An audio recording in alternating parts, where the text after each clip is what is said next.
साथियों, यदि आप हिंदी माध्यम से प्रतियोगी परीक्षाओं की तैयारी कर रहे हैं, तो घटना चक्र से भली-भांति परिचित होंगे। और यदि आप सामान्य भूगोल का रिवीजन या प्रैक्टिस करना चाहते हैं, तो इनका तीसरा खंड आपके लिए काफ़ी उपयोगी हो सकता है। नमस्कार साथियों, स्वागत है आपका इस वीडियो में। विश्व का भूगोल के अंतर्गत हम लोग अब तक 40 अध्याय पूर्ण कर चुके हैं। इस वीडियो में देखेंगे 41वां अध्याय, हवाएं। हवाएं अर्थात विंड धरातल पर वायु दाब में क्षैतिज विषमताओं के कारण चलती हैं। क्षैतिज विषमताएं मतलब इस तरह की, सपोज करो यहाँ उच्च वायु दाब है, अर्थात हवा का दबाव नीचे को होगा तभी उच्च वायु दाब बनेगा। अब यहीं कहीं अगर निम्न वायु दाब का क्षेत्र है तो ये हवा हल्की होकर ऊपर को उठी होगी, तभी तो यहाँ खाली गैप हुआ, निम्न दाब बना। ऐसी स्थिति में यहाँ अगर लो प्रेशर है, यहाँ हाई प्रेशर है, तो हवा ऑटोमेटिक हाई प्रेशर से लो प्रेशर की तरफ चलने लग जाएगी, क्योंकि यहाँ के गैप को भरने आएगी। हवाएं उच्च वायुदाब क्षेत्र से निम्न वायुदाब वाले क्षेत्र की ओर चलती है। यदि पृथ्वी स्थिर होती और उसका धरातल समतल होता तो पवन उच्च वायुदाब वाले क्षेत्र से सीधे निम्न वायुदाब वाले क्षेत्र की ओर समदाब रेखाओं पर समकोण बनाती हुई चलती। परंतु वास्तविक स्थिति यह है कि पृथ्वी अपने अक्ष पर घूर्णन कर रही है और उसका धरातल समतल नहीं है। अतः हवाएं अन्य शक्तियों के कारण अपनी दिशा में परिवर्तन करती हुई चलती है। ये शक्तियां हैं, नंबर 1, दाब प्रवणता बल। दो भिन्न वायुदाब वाले क्षेत्रों के मध्य हवाएं चलती हैं। वायुदाब अलग अलग है, अर्थात दो स्थानों के बीच दाब प्रवणता जितनी अधिक होगी, वायु उतनी ही तीव्र गति से चलेगी। वायु की दाब प्रवणता से पवन को चलने के लिए बल मिलता है, इसलिए इसे दाब प्रवणता बल कहते हैं। दूसरा है कोरियोलिस बल। ये चीज आप अलग से भी पढ़ लीजिएगा, कोरियोलिस बहुत इंपॉर्टेंट है। धरातल पर प्रवाहित हवाओं की दिशा वायुदाब तथा पृथ्वी की घूर्णन गति द्वारा निर्धारित होती है। पृथ्वी की अक्षीय गति से उत्पन्न विक्षेपक बल के कारण हवाओं की दिशा में विक्षेप हो जाता है। इस बल की खोज जी कोरियोलिस द्वारा किए जाने के बाद में इसका नामकरण कोरियोलिस बल कर दिया गया। फेरेल के नियमानुसार उत्तरी गोलार्ध में हवाएं दाहिने ओर और दक्षिणी गोलार्ध में बाईं ओर मुड़ जाती हैं। तो ये फेरेल का नियम भी बहुत इंपॉर्टेंट है, और ये दायां बायां ध्यान रखिएगा, अक्सर पूछा जाता है। सामान्यतः उत्तरी गोलार्ध का पवन प्रतिरूप दक्षिणावर्त और दक्षिणी गोलार्ध का वामावर्त होता है। अब ये दक्षिणावर्त और वामावर्त क्या है वो समझो।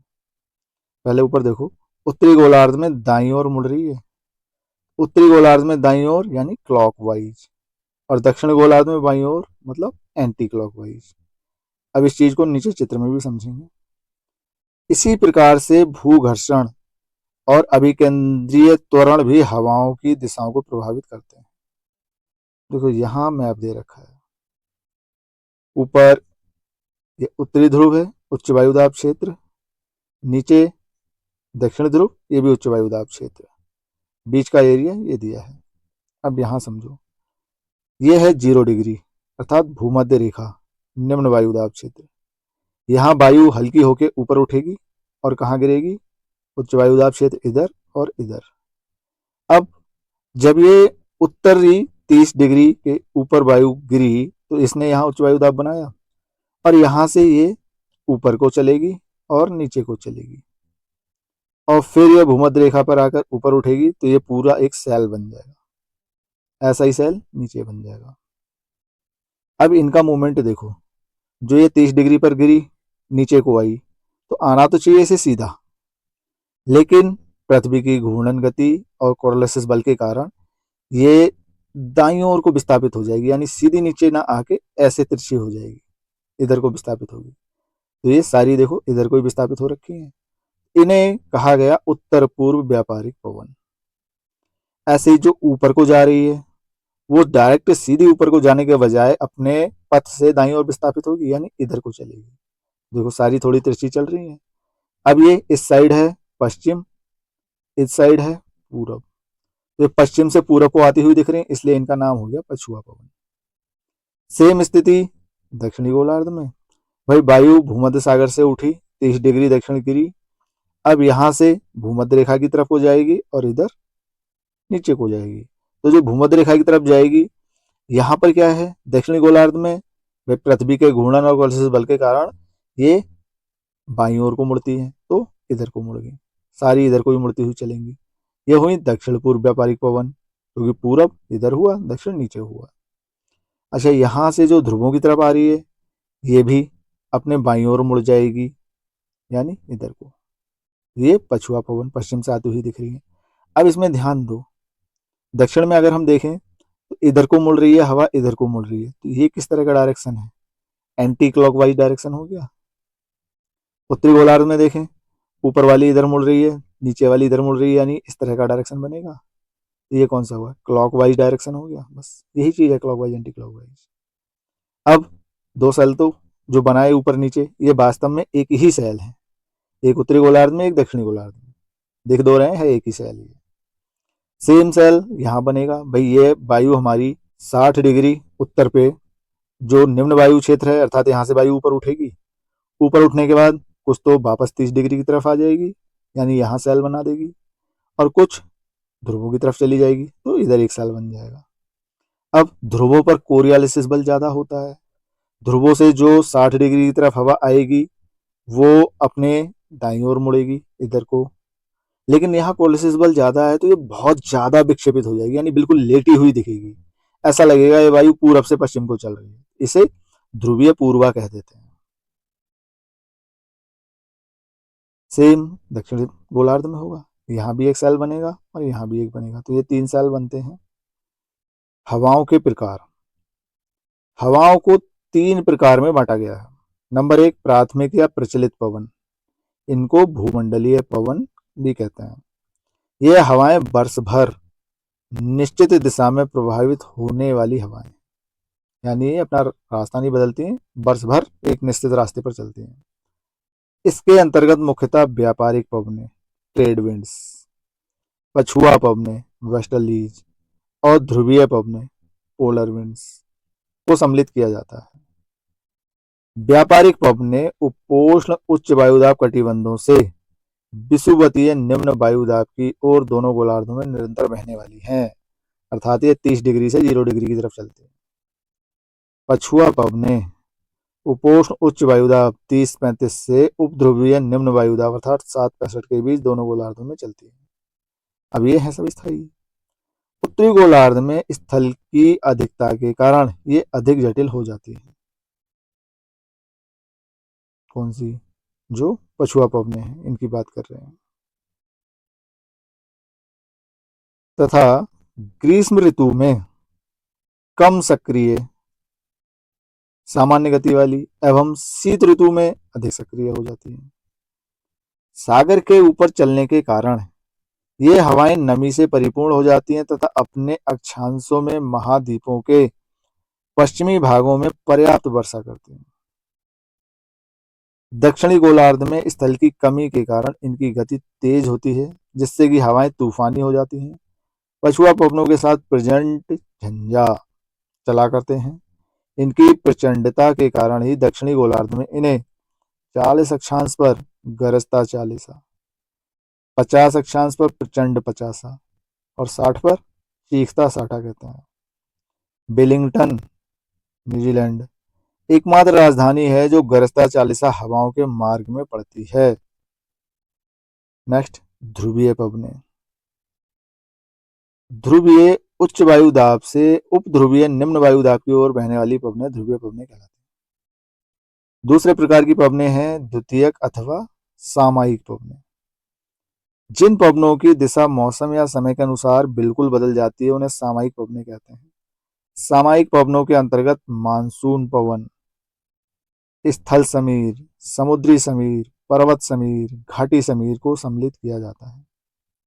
मानसून पवने वे पवने हैं जिनकी दिशा ऋतु के अनुसार बिल्कुल उलट जाती है। ये पवने ग्रीष्म ऋतु के 6 माह में समुद्र से स्थल की ओर तथा शीत ऋतु के 6 माह में स्थल से समुद्र की ओर चलती हैं। डॉक्टर रामा शास्त्री के अनुसार मानसून बड़े पैमाने पर विस्तृत क्षेत्र में चलने वाली मौसमी पवनें हैं जिनकी दिशा में मौसम में परिवर्तन के साथ उत्क्रमण हो जाता है। Doctor E. H. G. डॉवी के अनुसार पवनों का उत्क्रमण मानसून जलवायु का मूल सिद्धांत है। स्थल समीर व समुद्री समीर समुद्र के तट के साथ साथ 20 से 30 किलोमीटर चौड़ी पट्टी को ही प्रभावित करती हैं। दिन के समय स्थल समुद्र की अपेक्षा शीघ्र गर्म हो जाता है, अतः वायु के गर्म होने से स्थल पर निम्न वायुदाब का क्षेत्र बनता है तथा समुद्र पर उच्च वायुदाब का क्षेत्र बनता है। इस प्रकार दिन के समय समुद्र से स्थल की ओर आर्द्र तथा ठंडी वायु चलती है, जिसे समुद्री समीर कहते हैं। समुद्र से स्थल की ओर, अतः समुद्री समीर। रात्रि के समय स्थिति इसके बिल्कुल विपरीत होती है। फलस्वरूप वायु स्थल से समुद्र की ओर चलती है, जिसे स्थल समीर कहते हैं। तो स्थल से जब चल रही है तो स्थल समीर। पर्वत समीर व घाटी समीर पर्वतीय प्रदेशों में दिन के समय घाटी की वायु गर्म होकर पर्वत की ढलान के साथ साथ ऊपर को उठती है, जिसे घाटी समीर कहते हैं। क्यों? घाटी से आ रही है। रात्रि के समय पर्वत के ऊपर वायु शीघ्र ठंडी होकर भारी हो जाती है तथा पर्वत के ढलान के साथ साथ नीचे की ओर उतरना शुरू करती है। इसे पर्वत समीर कहते हैं, यानी पर्वत से उतर रही है नीचे को। अब तीसरे प्रकार की तृतीयक या स्थानीय पवनें। ये पवनें तापमान तथा वायुदाब के स्थानीय अंतर से चलती हैं और बहुत छोटे क्षेत्र को प्रभावित करती हैं। भूमध्य सागर उत्तरी गोलार्ध में लगभग 30 से 40 डिग्री अक्षांशों के मध्य स्थित है। यह क्षेत्र उपोष्ण उच्च वायुदाब पेटी के अंतर्गत आता है। यह पेटी गतिजन्य है। ग्रीष्म काल में इन अक्षांशों में व्यापारिक हवाएं तथा शीतकाल में पछुआ हवाएं चलती हैं। अब प्रश्न देख लेते हैं। पहला प्रश्न है, कोरियालिस बल के संदर्भ में निम्नलिखित में से कौन सा या कौन से कथन सही है? ये पवन वेग की वृद्धि के साथ बढ़ता है। सही बात। ध्रुवों की ओर ज्यादा है, भूमध्य रेखा पर कम। ये ध्रुवों पर सर्वाधिक और भूमध्य रेखा अर्थात इक्वेटर पर विद्यमान नहीं होता। बिल्कुल सही, यानी दोनों सही है, ऑप्शन सी। डिटेल इन्होंने यहाँ दे रखा है, काफी लंबा चौड़ा है, आप पॉज करके पढ़ लीजिएगा कितना लंबा चौड़ा डिटेल दे रखा है। दूसरा प्रश्न है, निम्नलिखित कथनों पर विचार कीजिए। उष्णकटिबंधीय क्षेत्र में व्यापारिक पवन के प्रभाव के कारण पूर्वी खंडों की तुलना में महासागरों के पश्चिमी खंड अधिक उष्ण होते हैं। हाँ, महासागरों के पश्चिमी खंड अधिक गर्म होते हैं। ठीक। शीतोष्ण क्षेत्र में पश्चिमी पवन पश्चिमी खंडों की तुलना में महासागरों के पूर्वी खंडों को अधिक उष्ण बनाता है शीतोष्ण क्षेत्र में। हाँ, ये बात भी सही है। तो दोनों सही है, पहला और दूसरा। डिटेल ये दे रखा है। प्रश्न 3, कथन है उत्तरी गोलार्ध में पवन प्रतिरूप दक्षिणावर्त तथा दक्षिणी गोलार्ध में पवन प्रतिरूप वामावर्त। तो बिल्कुल सही बात। उत्तरी गोलार्ध में क्लॉकवाइज और दक्षिणी गोलार्ध में एंटी क्लॉकवाइज। उत्तरी तथा दक्षिणी गोलार्ध में पवन प्रतिरूपों की दिशाओं का निर्धारण कोरियालिस प्रभाव। बिल्कुल सही बात, यानी ए आर दोनों सही और सही व्याख्या। डिटेल ये दिया है, आप पॉज करके पढ़ लीजिएगा। प्रश्न 4, अभिकथन ए, हवा के पैटर्न दक्षिणी गोलार्ध में घड़ी की सुई की दिशा में दक्षिणावर्त एवं उत्तरी गोलार्ध में घड़ी की सुई की दिशा के विपरीत वामावर्त। नहीं, उल्टा दे रखा है, गलत है। उत्तरी एवं दक्षिणी गोलार्ध में हवा के पैटर्न कोरियालिस बल से निश्चित होते हैं। हाँ, ये तो सही है। ए गलत, आर सही, ऑप्शन डी। प्रश्न 5, दक्षिणी गोलार्ध में हवा का बाईं ओर विक्षेपण होने का कारण। तो दक्षिण में बाईं ओर और उत्तर में दाईं ओर, ये क्या? कोरियालिस से, ऑप्शन बी।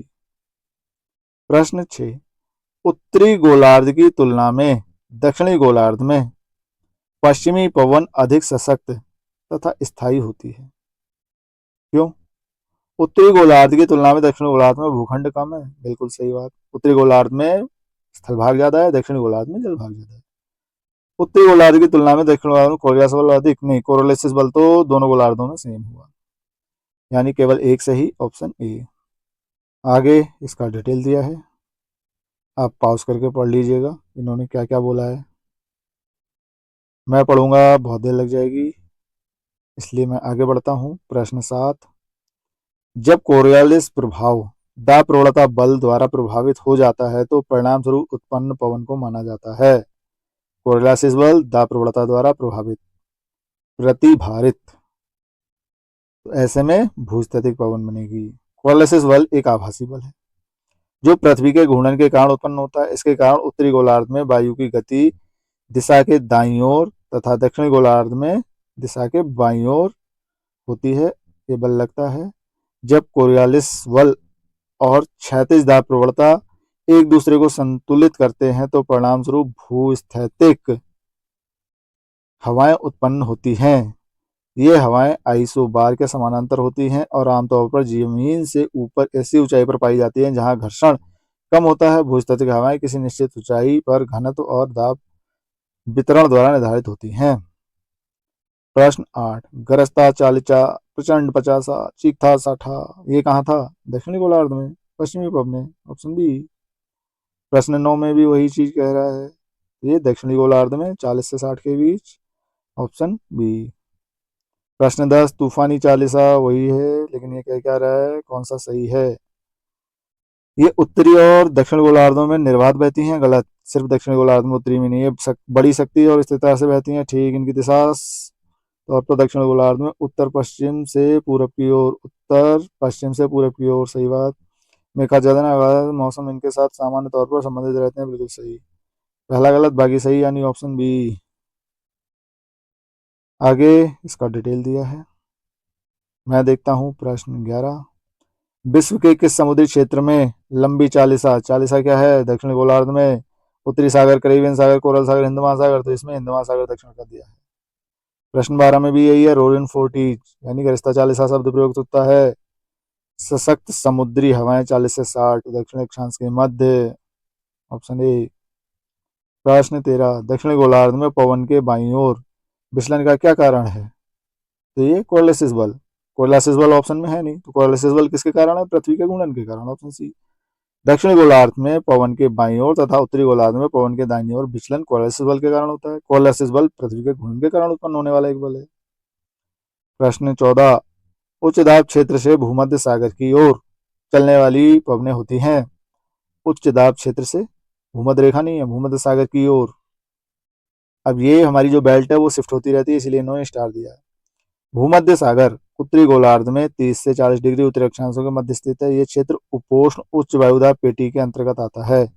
यह पेटी गतिजन है। ग्रीष्म काल में इन अक्षांशों में व्यापारिक हवाएं और शीतकाल में पछुआ हवाएं चलती हैं। प्रश्न 15, पवनों का मौसमी उत्क्रमण किसका प्रारूपी अभिलक्षण है? तो मौसमी हवाओं का उत्क्रमण क्या होता है? Monsoon, option C. डिटेल नीचे दे रखा है।